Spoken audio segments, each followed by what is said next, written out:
Selamat siang, Bapak, Ibu, Tante, Om semuanya. Saya sebut Tante sama Om karena saya masih muda sebenarnya. 弟兄姐妹们，下午好。 Ya, 因为医生还年轻。 Ya. Saya terima kasih sudah diundang ke GKY Pluit. Ini baru pertama kali saya ke sini begitu ya. Meskipun saya di Atmajaya sudah hampir 20 tahun. 感谢教会能够邀请于大医生来分享。虽然他在 Atmajaya 已经实行了20多年。 Ya. Saya boleh tahu di sini kalau saya bicara bahasa Indonesia, apa ada yang tidak mengerti atau mengerti semua? Mengerti semua. Ngerti semua, oke. Oh, nggak dalam. Apa? Nggak dalam. Oh, nggak dalam, ya. Oke. Bapak, Ibu, Tante sama Om semua, ada satu organ yang penting di tubuh kita. 弟兄姐妹们，在我们身体有一罐yang Tuhan ciptakan, 就是神创造的， yang membuat kita berbeda dari spesies makhluk hidup lainnya. 我们以其他的就是物体是不同的， Ya. Yang membuat kita menjadi satu makhluk yang sempurna. 成为我们一个完美的一个创造者，创造。 Kalau kita bicara kecepatan berlari, tentu kita kalah dengan banyak hewan di hutan. 如果讨论着比赛赛跑的话，我们会就是比 Ataupun kalau kita bicara tentang manjat pohon begitu kan, 爬树， kita juga kalah dengan kerak kecil di pohon begitu kan. 我们跟猴子比起来是比较慢的。 Ya. Tapi sekarang kita mau diskusi tentang satu organ yang disebut dengan otak. 我们要讨论，今天下午我们要讨论的是头脑。 Nah, otak kita itu sudah dibentuk sempurna dalam 3 tahun pertama kehidupan. 在我们的生命当中开始的时候，前3年已经被完整的去创造， Yang membuat kita sempurna dan harus terus dipelihara sampai usia lanjut. 好让我们能够继续的维持到我们的年迈。 Ya. Nah, saya sering menyampaikan begini, secara sederhana, kemungkinan hidup itu cuma 2 sebenarnya. 简单来说，生命当中只有2件事情我们必须关注的： Mati muda atau menjadi tua. 早 Kemungkinan hidup itu cuma 2, mati muda atau menjadi tua. 早过世还是 Ya. Kalau yang sudah lanjut usia, bersyukur kemungkinan mati muda udah nggak ada. 如果成为乐龄人士，就早死就没有了，不存在。 Sekarang kita bicara pilihannya cuma 1 kan, 就一个选 menjadi 择， tua. 就是年长变成年长者。 Siapapun di ruangan ini, termasuk saya, itu akan menjadi tua. 在这房间，每一个人都会变老。 Pilihannya 我们的选择 cuma 2. 就2个选择， Mau menua yang sehat, tetap produktif, atau menua yang dengan penyakit. 我们要以健康的生活，还是要就是体弱多病的生活？ Ya. Saat ini kita akan bicara mengenai topik tentang otak kita. 现在我们所要讨论的题目就是我们的头脑。 Jadi yang disebut dengan penuaan bukan soal kulit keriput, rambut beruban, tulang menjadi keropos, tapi juga otak yang mengerut dan mengecil. 我们所要谈的就是我们头脑缩小这个问题。 Itulah kita bicara demensia. 今天的主题就是痴呆症。 Satu kondisi penyakit yang mempercepat proses penuaan di otak. 一个可以迅速的去老化的过程。 Ya. Otak siapapun kita di ruangan ini akan menua.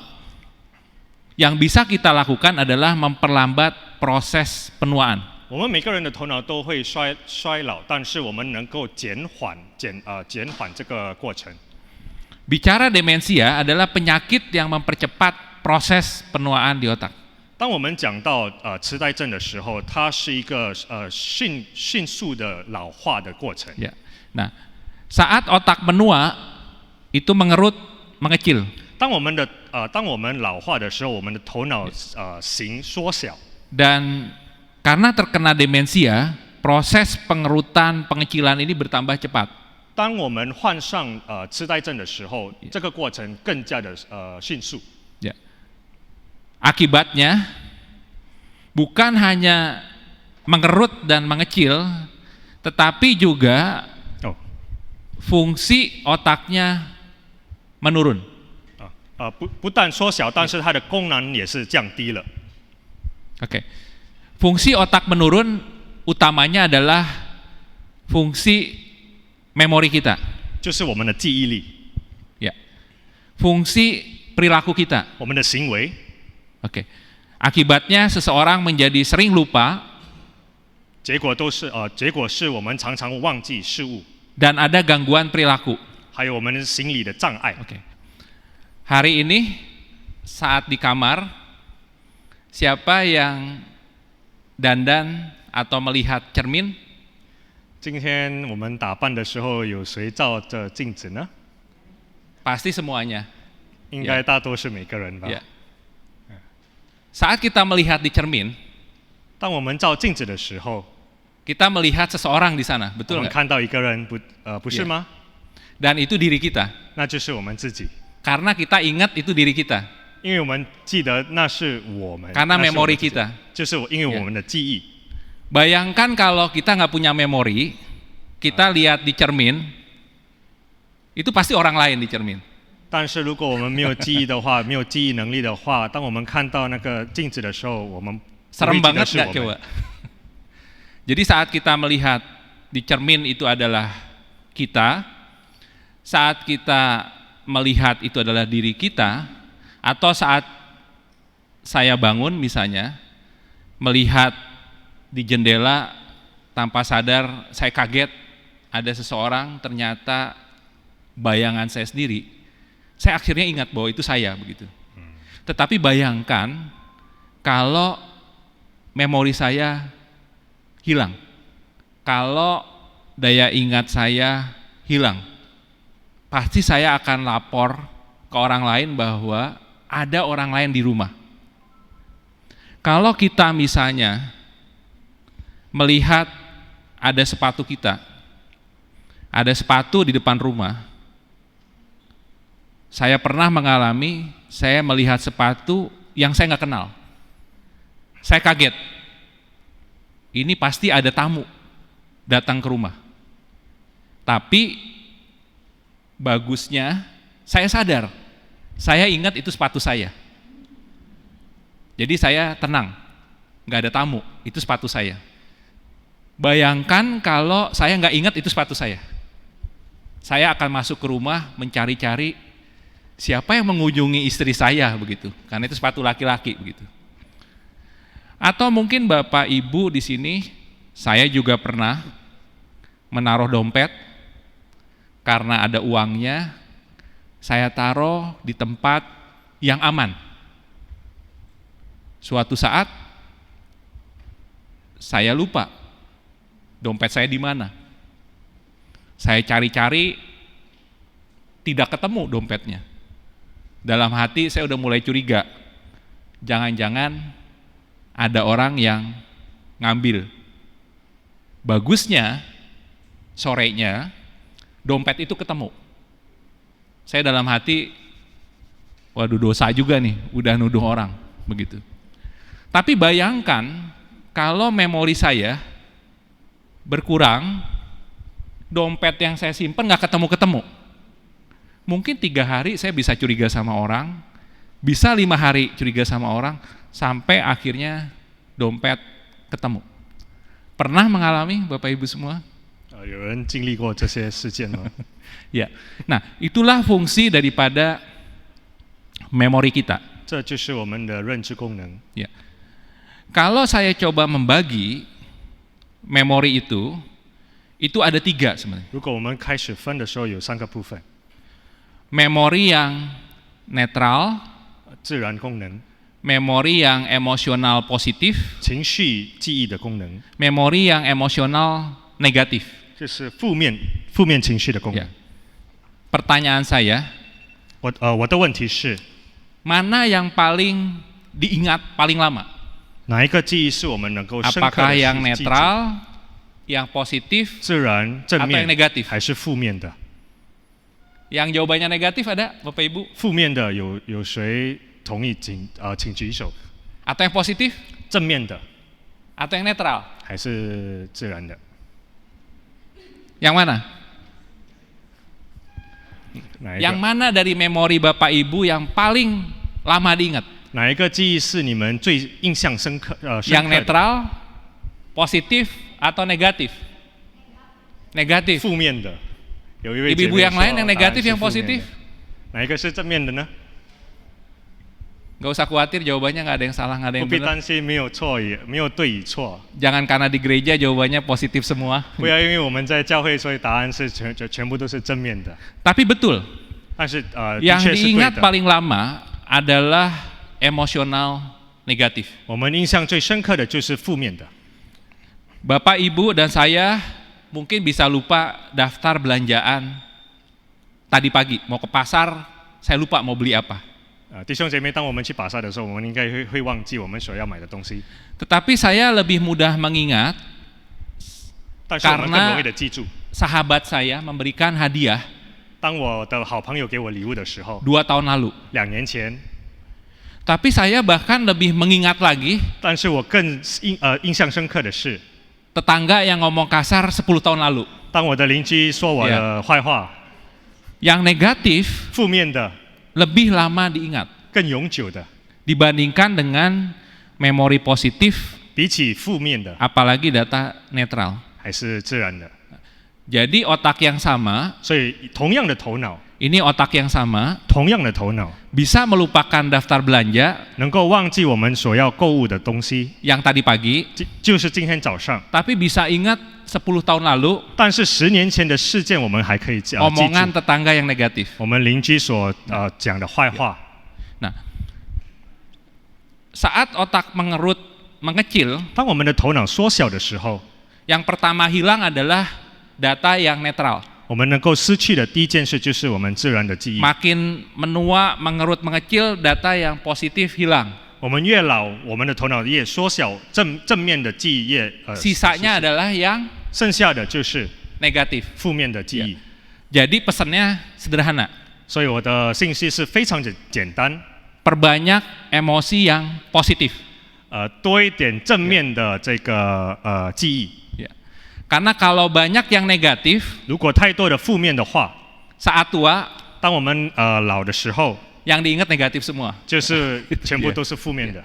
Itulah yang menyebabkan kenapa pada orang demensia 这导致了当人患上痴呆症的时候， seringkali sensitif, 我们常常非常的敏感， mudah curiga, 我们常常怀疑人家， marah nggak jelas, 暴怒， ya. Ada halusinasi, 幻想 ya, seperti itu. 等等。 Nah, pertanyaannya karena ini Wenti di gereja begitu 因为在 kan. 教会， Kenapa Tuhan menciptakan yang lama itu emosi yang negatif? 为什么神允许我们记住就是负面的这个记忆呢？ Bukan yang positif. 而不是负面的呢？ Karena Tuhan mau 因为神要 kita tidak jatuh ke lubang 2 kali.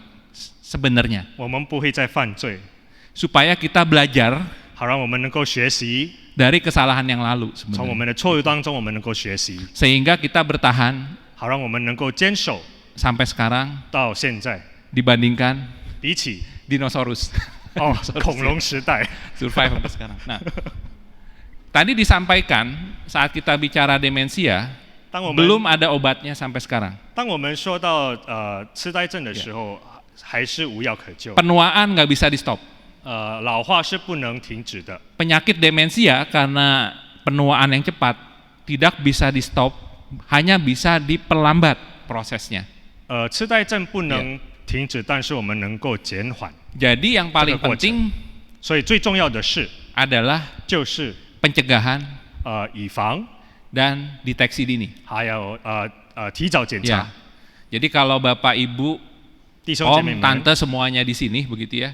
Kalau pemeriksaan kesehatan, 如果当我们做身体检查的时候， jangan lupa cek 不要忘记 fungsi otaknya. 检查我们的头脑的功能， Jantung, 我们的心 ginjal 脏、我们的肾 dicek. 也是要检查， Ini juga jangan lupa dicek. 但是我们的头脑也必须去检查。 Ya, gitu. Nah, kemudian yang kedua, 第二点， selain pencegahan tentunya juga deteksi dini. 就是要提早检查。 Jadi ada dua, ada deteksi dini dan ada pencegahan. 第一点就是提早检查，第二 Deteksi 点就是 dini itu lewat pemeriksaan fungsi otak. 就是检查我们的大脑的功能， Pencegahan itu pola hidup sehat. 就是我们要照顾我们的 Ya. 饮食，我们要健康的生活。 Pola hidup sehat 健康的生活 termasuk aktivitas fisik 包括了定期的运动， ya, yang teratur 就是定期的运动， juga menyenangkan. 也是要开心的， Jangan terpaksa. 不要被逼的。 Jadi kalau ada penelitian 研究有发现， Sudoku apa TTS ，Sudoku 就是玩那个 Yeah. 数字的 Yeah. 游戏， bermanfaat 对头脑非常有帮助。 kalau menyenangkan. 如果你们觉得是好玩， Kalau nggak suka jangan. 如果不喜欢的就不要玩了。 Makin turun fungsi kognitifnya. jadi 我们的认知的功能会下降， Prinsipnya harus menyenangkan. 所以原则就是一定要玩得开心。 Aktivitas fisiknya harus 我 menyenangkan. 们所参与的活动一定要开心的。 Kemudian 第二点， spirituality. 我们的灵性 Ya, bukan banyaknya berdoa, 不是多于祷告， tetapi rasa bersyukur. 但是我们要常常记得感恩。 Mensyukuri apa yang kita punya. 我们所拥有的，我们要常常记得感 Itu 恩， proteksi ke otak. 好让我们能够保护我们的头脑。 Loneliness, kesendirian, 孤独 faktor resiko. 就是其中的一个风险。 Kesendirian bukan berarti tinggal sendiri, 孤独并不代表说我们自己一个人住， tetapi merasa tidak dihargai, 但是我们自己觉得我们没有被欣赏。 meskipun tinggal bareng keluarga tapi merasa tidak dihargai, 虽然和家人一起住，但是家人并不欣赏我们， itu faktor resiko demensia. 这就是痴呆症的风 Faktor resiko 险， demensia. 其中的风险。 Ya. Negative thinking, berpikir negatif, 负面的思想 itu juga faktor resiko demensia. 也是痴呆症所要的重要的因素。 Ya. Cynicism, berpikir negatif, 负面的思想， ngomongin tetangga negatif, 讲别人的坏话， itu faktor resiko demensia. 也是可以造成痴呆症的 Ya. 一个因 Jadi 素。 harus berpikir positif. 所以我们要正面的去思考思想。 Ya. Sehingga pada orang dengan demensia, 所以当人患上痴呆症的时候， saat otak makin mengkerut, 当我们的头脑缩小的时候， emosi biasanya banyak negatif 我们的情绪变得负面， dan emosi tidak stabil. 情绪不稳定。 Ya. Jadi mungkin itu penjelasan sedikit mengenai gambaran demensia. 这是痴呆症，我们简单的去解释一下。 Mengenai gangguan memori atau Terus, daya ingat dan gangguan perilaku 就是记忆力的障碍以及我们行为的障碍， tidak bisa di stop, 我们不可以阻止它， hanya bisa diperlambat, 我们只能够减缓它的 sehingga 过程。 penting deteksi dini dan pencegahannya. 提早检查是非常重要，还有我们要怎么避免。 Mungkin kita masuk ke sesi diskusi aja ya. 可以 Ya. 我们就进入讨 Supaya ada 论。 interaktif. 可以 Ya. 弟兄姐妹有什么问题吗？可以直接问Yuda 医生。 Ada yang sudah mulai lupa-lupa di sini? 有人谁开始忘东忘西了？ Saat masuk ke ATM Bank, lupa 当你要 PIN-nya. 去到提款机要提钱的时候， Kalau 有 lupa 人 boleh 忘记 kasih tahu 吗 saya PIN-nya, nanti saya bantu. 你可以告诉 Yuda 医生你们的密码，他可以帮你提钱。 Ya. Kayak bila ada pertanyaan atau diskusi 弟兄 silakan. 姐妹，其中你们有谁有问题吗？可以随便问Yuda 医生。 Oh iya. Ah, oke. Ya, silakan. Sini aja ya. Boleh ke depan, Ibu.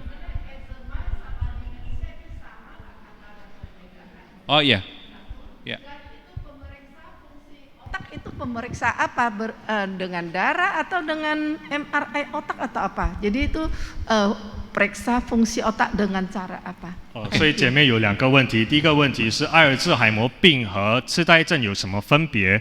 第二，我们要检查头脑的时候，我们要怎么样的检查？ Ya. Demensia itu satu kondisi kalau kita ada gangguan daya ingat yang menurun dengan cepat, sudah mengganggu fungsi sehari-hari. Misalnya, lagi masak, ada telepon, keluar, lupa, gosong. Nah, sudah mengganggu fungsi sehari-hari. Bahkan tadi kalau yang berat, mau ke kantor, padahal malam hari. Mau ke pasar Pluit, padahal ini udah tengah malam, disorientasi. Jadi ada gangguan daya ingat, sudah mengganggu fungsi sehari-hari demensia. Penyebab demensia banyak. Orang kena stroke bisa jadi demensia. Orang habis cedera kepala, otak rusak, bisa jadi demensia. Maaf, orang kena tumor, rusak fungsinya, bisa jadi demensia. Salah satu jenis demensia, demensia Alzheimer. Demensia karena proses penuaan yang cepat. Nah, kenapa hari ini kita bicara hanya demensia Alzheimer? Karena penuaan milik kita semua, termasuk milik saya juga. Semua orang akan mengalami penuaan. Sehingga kita membahas hanya demensia Alzheimer. Karena penuaan adalah faktor resiko. Ada di sini yang tetap awet muda, umurnya nggak nambah. Kalau ada, saya boleh minta kapsulnya. Nah, kita nggak usah kumpul di sini kan, gitu. Itu Ibu. Nah, sama seperti pemeriksaan lab ya. Kalau pemeriksaan lab, contoh pemeriksaan ginjal, misalnya ginjal, kan diperiksa urium, maaf bahasa kedokteran, urium kreatinin, labnya. Tetapi juga diperiksa USG kan, kadang-kadang di USG ginjal. USG pemeriksaan struktur ginjal. Kalau pemeriksaan fungsi ginjal lewat darah. USG melihat struktur bentuk ginjal. Apakah ada batu ginjal, apakah ada tumor ginjal, apakah ginjalnya membesar, mengecil, itu USG. Demikian juga dengan otak. Kalau mau melihat struktur otak, ada yang pernah di MRI di sini? Pernah di CT scan atau di MRI ada? Ada Ibu, udah pernah. Yang lain belum pernah? Saya juga belum pernah, tapi nggak usah khawatir, otaknya ada kok di dalam. Meskipun belum pernah kita lihat. Nah, itu struktur otak. Tapi kalau fungsi otak dinilai adalah fungsinya. Fungsi otak apa? Mengingat. Nanti biasanya akan ditanya deh, 10 kata. Bapak, Ibu, ini ada 10 kata, tolong diulang ya. Nah, itu fungsi memori. Suruh ingat, ini gambar apa? Segi lima. Coba tolong diulang gambarnya. Gitu. Tolong Bapak Ibu gambar jam 10 lewat 10 misalnya, seperti itu. Jadi itu menilai fungsi. Ada yang pernah dinilai fungsinya di sini? Belum? Kalau belum nanti suatu saat harus dinilai. Itu mungkin bisa menjawab. Ya, makasih. Ada lagi? 还有其他问题吗？ Ya, silakan. Ya, Dok, yang pertanyaan saya itu adalah tadi penjelasannya itu ada 10 ciri-ciri di mana kita menderita Alzheimer. Kalau misalnya enggak semua yang kita alami, itu bagaimana kita bisa tahu kalau kita itu menderita atau tidak? Karena di antara 10 itu cuma ada mungkin 1, 2 yang terjadi pada diri kita. Ya. Ya. Thank you. Satu yang disebut dengan demensia nggak harus 10-10-nya. Kalau udah 10-10-nya itu artinya udah tahap yang lebih lanjut. Dok, tapi kan saya sendiri sering lupa misalnya. Ini demensia bukan? Rumusnya begini, kalau diri sendiri merasa lebih lupa dari biasanya, artinya kan ada proses penurunan ya, lebih lupa dari biasanya, dan sudah mengganggu fungsi sosial pekerjaan. Sebagai contoh tadi, kita kan masak biasa ya, tapi kalau di satu rumah udah mulai ngerasa gitu ya, selalu lagi masak kok garamnya kelupaan. Selalu kita naruh barang, nanya, nyari-nyari, padahal dulu enggak. Selalu kelupaan janji sama orang, begitu ya. Kalau bapak-bapak di sini lupa sama istri, nah itu juga bukan. Kalau itu bukan Alzheimer. Nah. Tetapi kalau merasa lupa dibandingkan dengan sebelumnya, secara subjektif gitu ya, saya merasa lebih lupa dari sebelumnya, sebaiknya periksa. Apalagi kalau orang lain yang menyatakan serumah, artinya orang lain udah menilai gitu. Jadi artinya kalau merasa lebih lupa dari sebelumnya, atau orang lain menyatakan kayaknya kamu lebih lupa dari sebelumnya, itu sebaiknya harus dicek. Bisa jadi, mudah-mudahan bukan, tetapi bisa jadi awal dari penyakit Alzheimer itu, gitu, ya. Masih ada lagi, Bapak di belakang, silakan. Ya.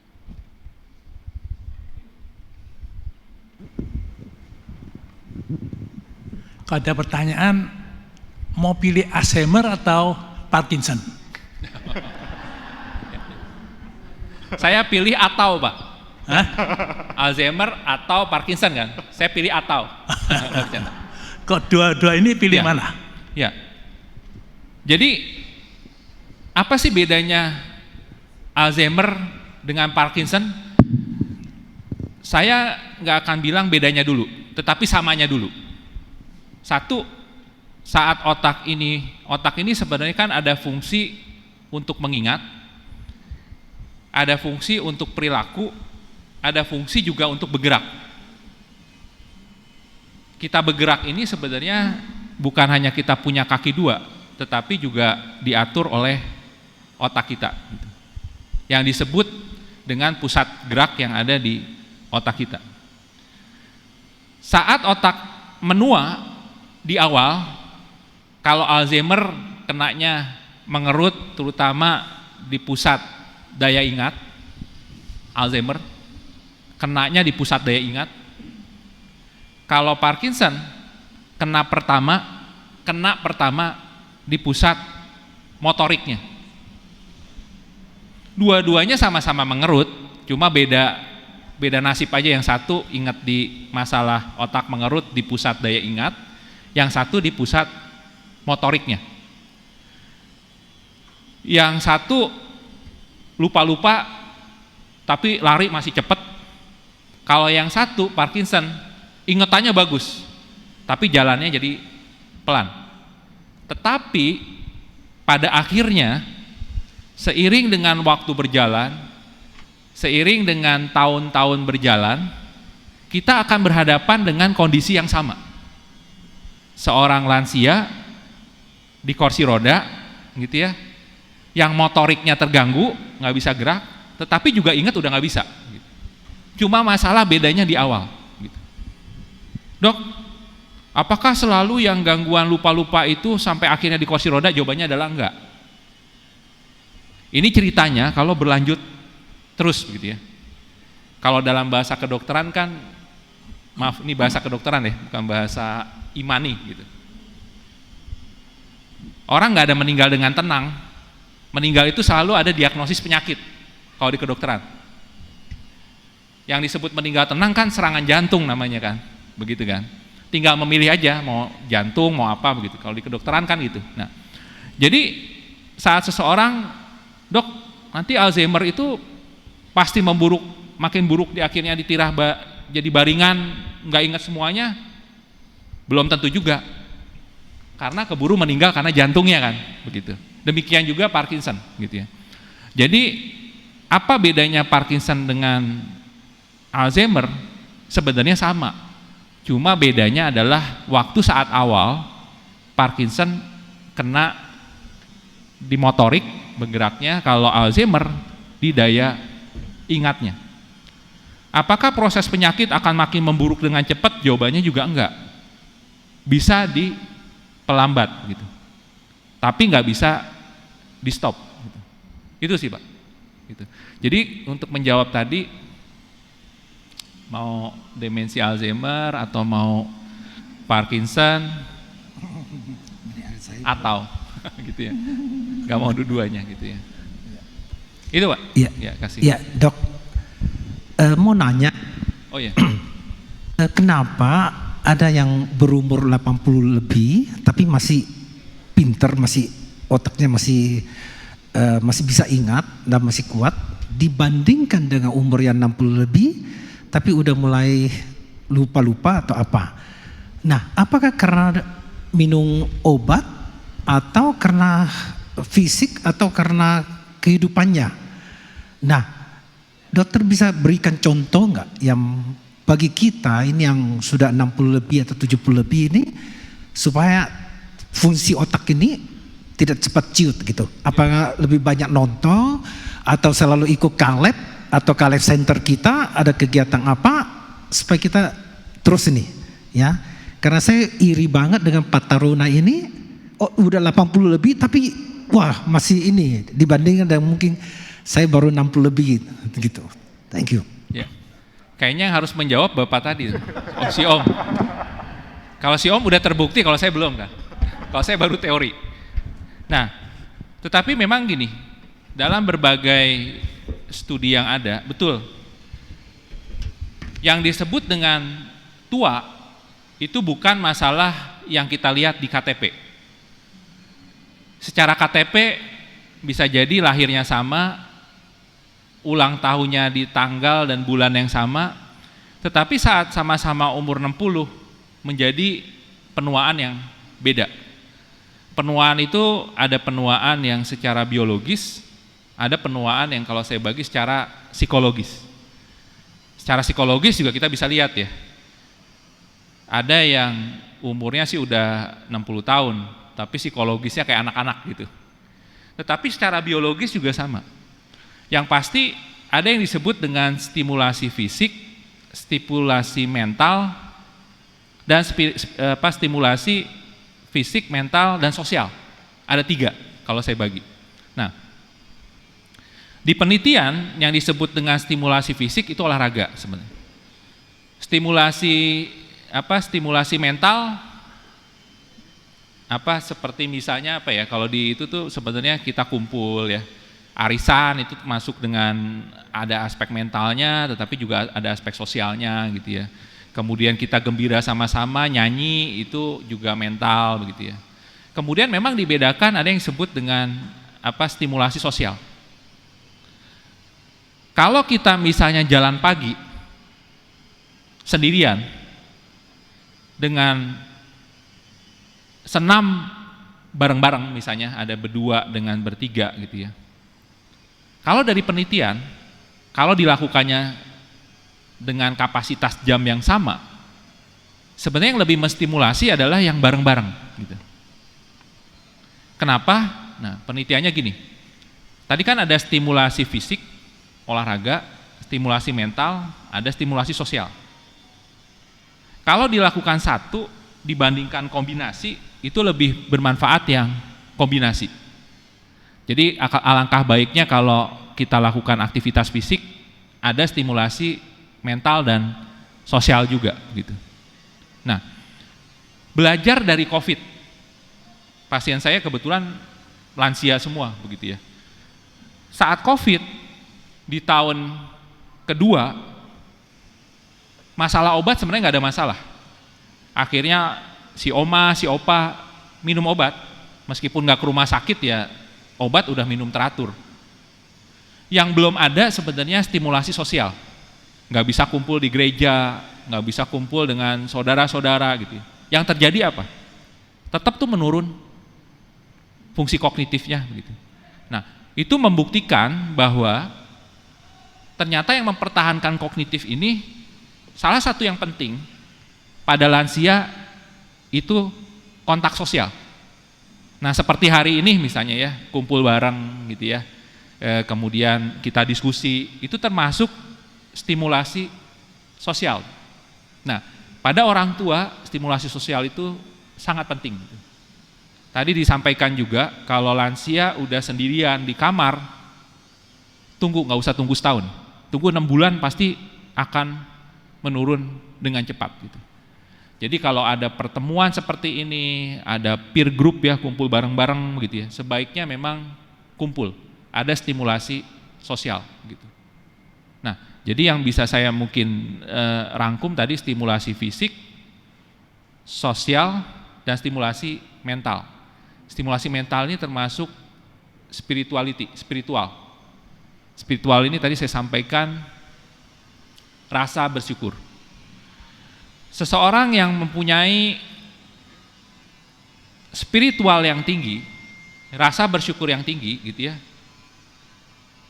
itu yang paling bertahan terhadap berbagai stresor yang terjadi pada lanjut usia.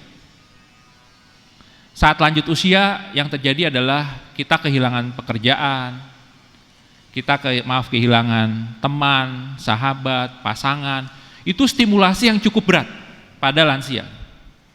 Kalau lansia tersebut tidak mempunyai konteks spiritualitas yang tinggi, rasa bersyukur, itu biasanya mudah goyah, mudah drop gitu ya. Jadi saat saya diundang ke GKY Pluit gitu ya, ada pertemuan seperti ini, saya malah senang. Saya merasa terhormat gitu ya, bisa diundang gitu ya. Karena ini merupakan salah satu kegiatan yang jauh lebih penting dari obat demensia sebenarnya. Kalau saya kasih obat demensia, nggak ada pertemuan seperti ini, sebenarnya percuma gitu. Tetap akan menurun. Yang paling penting justru kegiatan seperti ini dulu, baru obat membantu gitu. Rumusnya seperti itu. Gitu. Itu. Bapak, Ibu, Om, Tante. Mungkin bisa cerita kali, Om. Om, bisa sharing?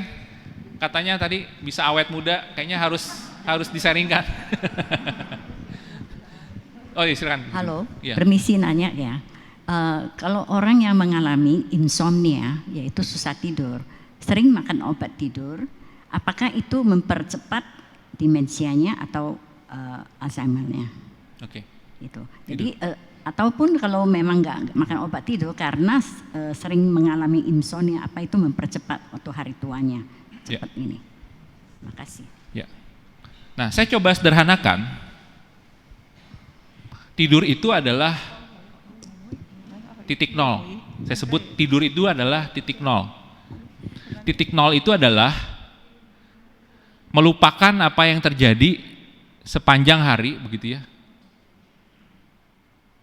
Tetapi juga titik nol itu adalah kita nggak khawatir hari besok. Akhirnya kita mencapai titik nol. Udahlah yang udah terjadi, udah begitu. Tetapi juga udahlah besok ada kesulitannya sendiri. Saat kita bisa melupakan apa yang terjadi hari ini dan saat kita nggak khawatir hari besok, itu titik nol. Gitu. Persoalannya adalah kita nggak bisa mencapai titik nol. Yang tadi masih dipikirin, yang besok masih dikhawatirin gitu. Yang tadi itu, waduh ini pekerjaan nggak beres-beres gitu. Akhirnya sih ketiduran, tapi ketiduran karena kecapean. Karena saking capeknya ketiduran, udah nggak sanggup lagi gitu. Tapi nggak mencapai titik nol sebenarnya, masih kesimpan. Yang besok dikhawatirin, udah mikir besok harus ketemu si A, si B, si C gitu ya. Ada target-target yang harus dibereskan. Akhirnya numpuk. Kita nggak mencapai titik nol, justru ini titik yang dimana pertemuan yang hati-hati sebenarnya titik yang darurat, kita ketiduran karena kita capek aja. Akhirnya apa yang terjadi? Karena kita nggak mencapai titik nol, kita kebangunlah di jam 2, jam 3, kebangunnya pun dengan kaget. Waduh ini di mana begitu ya? Waduh ini siapa begitu ya? Bahkan sampai nggak ngenalin di sebelahnya adalah istri atau suaminya begitu kan. Nah, Titik nol inilah yang harus dilatih gitu. Nah, lalu apa fungsinya daripada obat tidur? Saya sampaikan begini. Memang kan nggak mudah ya kita sebut kayak belajar berenang. Nggak bisa kita jelaskan secara teori kemudian akhirnya nyemplung berenang. Yang ada tenggelam gitu kan. Pasti kita di awal-awal berenang kita butuh pelampung. Itu yang saya sering umpamakan sebagai obat tidur. Ibu pakai pelampung dulu. Tapi harus belajar berenang. Nanti pelampungnya kita kurangin gitu. Dok, saya nggak mau minum obat tidur. Jangan, Bu. Jangan, pakai pelampung dulu, takutnya tenggelam. Tetapi harus berusaha untuk berenang. Sampai di satu titik, mudah-mudahan bisa berenang sendiri. Sampai di satu titik, kita menyadari bahwa udahlah, bab kehidupan hari itu udah selesai, cukup satu bab gitu. Selesai nggak selesai, udah selesai. Dan besok nggak usah khawatir, titik nol. Tentu untuk mencapai titik nol itu perlu belajar. Sementara belum bisa mencapai titik nol, obat membantu melupakan yang tadi, nggak khawatir yang besok, sebagai pelampung, begitu. Apakah obat tidur ada efek samping? Semua obat ada efek samping. Cuma saat meminum, tentu ada pertimbangkan seberapa besar manfaat dibandingkan efek samping. Kalau memang nggak bisa tidur banget, ya silakan minum. Tetapi saat kita meminum obat tidur, kita harus berlatih mencapai titik nol, gitu ya. Ada pasien yang dikasih obat tidur dosis kecil, Dokter Yuda, obatnya nggak efektif gitu. Saya bilang ke si tantenya, tante kalau obat tidurin untuk tidurin banyak, tapi obat untuk bangunin yang nggak ada sebenarnya. Itu cuma masalah dosis gitu ya. Obat bangunin yang kita nggak tahu, begitu ya. Jadi artinya kalau memang perlu obat dan dokter memberikan obat atas indikasi diminum, tetapi saat kita meminum obat, bayangkan kita seperti belajar berenang. Tidur nggak ada usaha keras untuk tidur. Saat menyebutkan, saya pokoknya kalau tidur harus usaha, gak usah usaha, karena semakin usaha untuk tidur semakin nggak tidur sebenarnya. Tidur itu satu proses alami, dinikmatin, dibuat rileks. Saat malam gak bisa tidur, jangan-jangan Tuhan memanggil untuk kita lebih banyak berdoa di tengah malam misalnya. Tetapi jangan diributkan soal, waduh, besok nanti bangunnya siang. Emang kalau bangun siang mau kemana Oma? Gak ada sih, gak ada absen kan? Gak ada juga gitu ya. Nikmatin aja. Tetapi semakin kita nikmat, semakin rileks, biasanya nanti lama-lama otak kita akan kembali jam tidurnya begitu. Ini teorinya begitu ya. Begitu Ibu. Ya. Ada lagi mungkin satu pertanyaan terakhir sebagai penutup, ada? Kalau nggak ada, saya minta tolong siapa? Om tadi boleh cerita sedikit nggak Om? Saya juga mau belajar soalnya. Saya justru belum terbukti sebenarnya. Ya, saya belum terbukti, saya hanya teori. Tetapi mungkin bisa sharing. Saya juga mau memperhatikan tadi, ini secara motorik masih bagus gitu ya. Kemudian aktif gitu. Boleh sharing sedikit Om? Mungkin buat saya juga sama yang lain-lain. Gimana bisa sampai ke tahap sampai sekarang? Selamat sore. Selamat sore saudara-saudara. Saya sudah usia 85. Bagi saya bisa kesehatan ini semua berkat Tuhan Allah, Yesus Kristus. Saya itu sebenarnya saya pikir semua orang jangan masalah dapat masalah terus ingat-ingat di otak. Itu satu masalah pagi. Saya mulai waktu muda menghadapi masalah-masalah, saya pikirkan tidak bisa selesai, sudah saya tidak pikirkan kayak. Jadi harus ada olahraga, makan tenang, tidur, itu penting. Tidak perlu bilang obat-obat, saya tidak makan obat apa-apa. Sedangkan saya sendiri ini 2 tahun yang lalu, saya sudah pasang ring 2. Saya juga ada prostat, tapi sudah sembuh. Sampai saya berdatang sama dokter, sama makan ramuan. Dokter tidak percaya. mesti operasi. Saya bilang enggak. Saya konsultasi sama dokter jantung, dia bilang saudara sudah usia begini, kalau saudara punya prostat tidak ada masalah, tidak usah operasi. Akhirnya saya makan ramuan-ramuan sehingga saya sembuh. Saya besok bulan depan saya mau dicek. Dokter bilang saya mau periksa ulang kembali baik-baik. Tapi nyata saya sendiri merasa bahwa saya sudah hilang semua saya punya prostat. Saya kencing apa semua normal kembali. Hampir 8 tahun sampai 10 tahun saya prostat. Saya tidak frustasi, tapi saya mau berjuang bagaimana bisa baik. Akhirnya saya makan ramuan, saya sembuh. Sampai konsultasi sama dokter, dia tidak percaya. Tapi ya apa boleh buat, saya sendiri menghadapi. Setelah itu saya penting sampaikan bahwa menghadapi masalah apa, jangan simpan terus pikir masalah ini. Tidak bisa selesai. Malahan diri kita menjadi sakit. Pikir itu masalah dapat, tidak bisa selesai, jangan pikirkan lagi. Itu penting bagi saya. Terima kasih. Ya, terima kasih. Menarik, saya catat yang utama. Tadi kalau ada masalah jangan dipikirin ya Om ya. Itu kan, tadi kan. Ya. Jadi memang gini, kalau ada masalah kita pikirin, sebenarnya nggak menambah masalah itu berkurang, ada menambah masalah begitu ya. Dan ada satu rumusnya yang saya juga belajar dari pasien hari-hari ini sebagai penutup gitu ya. Saya masih ingat waktu banjir di Pluit.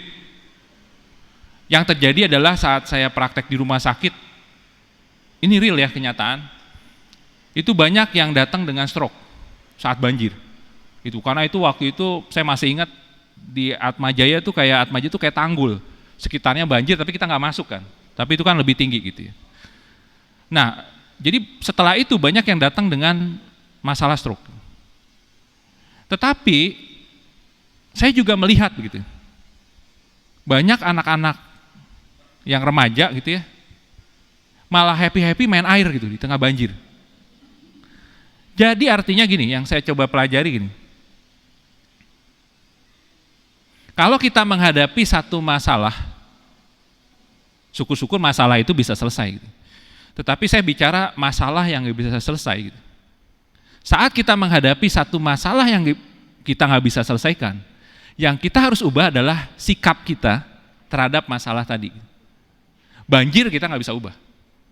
Omongan tetangga emang bisa kita ubah? Itu kan urusan tetangga dengan Tuhan kan. Yang bisa kita ubah adalah sikap kita, bagaimana menghadapi terhadap omongan tetangga, terhadap banjir. Karena banjir kita nggak bisa ubah, mulut tetangga kita nggak bisa rem gitu ya. Tetapi tentu sikap kita terhadap banjir, sikap kita terhadap omongan tetangga, itu yang bisa kita ubah. Saya belajar dari anak-anak yang bermain bola saat banjir. Saat banjir ada yang kena stroke, tapi saat banjir ada yang happy banget tuh, main bola begitu. Mari kita main sama-sama main bola di tengah banjir begitu maksud saya itu. Itu mungkin sebagai penutup, semoga bermanfaat sore hari ini dan selalu kita bersikap positif, penuhilah otak kita dengan hal-hal yang positif sehingga saat nanti kita di ujung sana juga selalu dipenuhi oleh energi yang positif. Terima kasih, selamat sore. Ya, terima kasih.